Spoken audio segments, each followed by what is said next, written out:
আপনি যখন বেঈমানের শিকার হবেন, ভুল মানুষকে বিশ্বাস করে ঠকে যাবেন, মনে করবেন আল্লাহ আপনার জীবনে বিশাল একটা রহমত করেছেন। নাও দ্য কোয়েশ্চেন ইজ, এটা রহমত হয় কেমন করে? এটা আমার জীবনে রহমত হয়ে কাজ করছে কেমন করে? ফার্স্ট অফ অল মাথায় রাখতে হবে, আপনি যখন বেঈমানির শিকার হন, আপনি যখন কাউকে বিশ্বাস করে ঠকে যান, অ্যাট দ্য সেম টাইম আপনি এটা রিয়েলাইজ করতে পারেন যে পৃথিবীতে আসলে আপন বলতে কেউ নেই। আপন আমার এক সত্তা। বলেন সবাই, তিনি কে? মানুষকে তো বিশ্বাস করা যায় না, মানুষকে বিশ্বাস করে মানুষ ঠকে যায়। আর আল্লাহকে বিশ্বাস করে মানুষ কখনো ঠকতে পারে না, বরং মানুষ সবসময় আল্লাহকে বিশ্বাস করার মাধ্যমে জীবনে বিজয়ী হয়ে যায়। ঠিক কিনা বলেন সবাই আপনারা?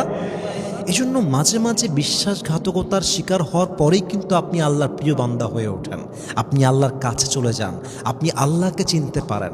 অতএব আল্লাহ যখন আপনাকে আপনার জীবনে কোনো বিশ্বাসঘাতককে পাঠায়, আপনি বুঝবেন যে আল্লাহ মেসেজ দিচ্ছে, বান্দা এইটা তোর আপন না, আমি তোর আপন। এইটা তোর আসল বন্ধু নয়, আমি তোর আসল বন্ধু। এইটা তোর কল্যাণকামী নয়, আমি তোর কল্যাণকামী। এরা তোকে ছেড়ে যাবে, আমি তোকে ছাড়বো না। এদেরকে বিশ্বাস করলে তুই ঠকে যাবি, আমাকে বিশ্বাস করলে তুই ঠকবি না। অতএব কাম ব্যাক টু মি, আমার দিকে ফিরে আয়। তোকে সবচেয়ে বেশি ভালোবাসে একজন, তিনি কে? Accept it as a mercy from your lord. আল্লাহর পক্ষ থেকে রহমত হিসেবে অ্যাকসেপ্ট করতে হবে। এবং মাথায় রাখবেন প্রিয় ভাইরা আমার, আসলে এটা সত্য কথা, আমি জানি আপনারা আমার সঙ্গে একমত হবেন। যারা বিশ্বাসঘাতক তারা কখনো ভাবে না যে আমি যে বেঈমান এটা কখনো প্রকাশিত হয়ে যাবে। তারা অলওয়েজ ভাবে আমি তো অনেক চালাক, আমি ঠকাচ্ছি, কেউ ধরতেই পারবে না। বাস্তবতা হচ্ছে, আপনি যখন কোনো বান্দার বিশ্বাস নিয়ে খেলেন, আল্লাহ তখন ওইটা দেখতে পারে এবং একটা সময় গিয়ে আল্লাহ তার চরিত্রকে আপনার সামনে এমনভাবে রিভিল করে দিবে, এমনভাবে প্রকাশিত হয়ে যাবে, আপনি কল্পনাই করতে পারবেন না যে এই মানুষটা এত খারাপ, এই মানুষটা এত বড় বেঈমান।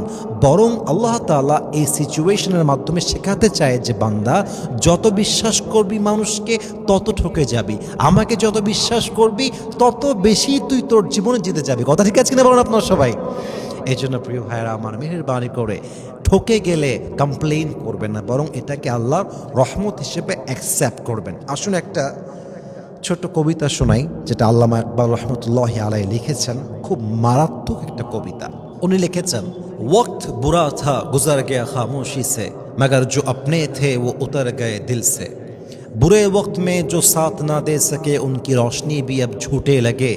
मुश्किलें तो गुजर गई सब्र के साथ, मगर हम भी पहचान गए झूठे रिश्तों के साथ। वक्त तो गुजर गया, जख्म भी भर जाएगा, लेकिन बुरे वक्त ने मुझे जो सिखाया है वो हमेशा सबक बनकर अपने दिल में रह जाएगा। What an amazing words it is. কত মারাত্মক কথা তার। তিনি বলেন যে খারাপ সময়টা তো কেটে যায়, কিন্তু আপন মানুষের নামে যে বেঈমানগুলো আছে এদের চেহারাটা প্রকাশিত হয়ে যায়। আরে খারাপ সময় তো কেটেই যায়, কিন্তু খারাপ সময়ে মানুষকে চেনার যে শিক্ষাটা পেয়েছি এটা আজীবন আমার মনে গেঁথে যায়। ঠিক কিনা বলেন সবাই আপনারা?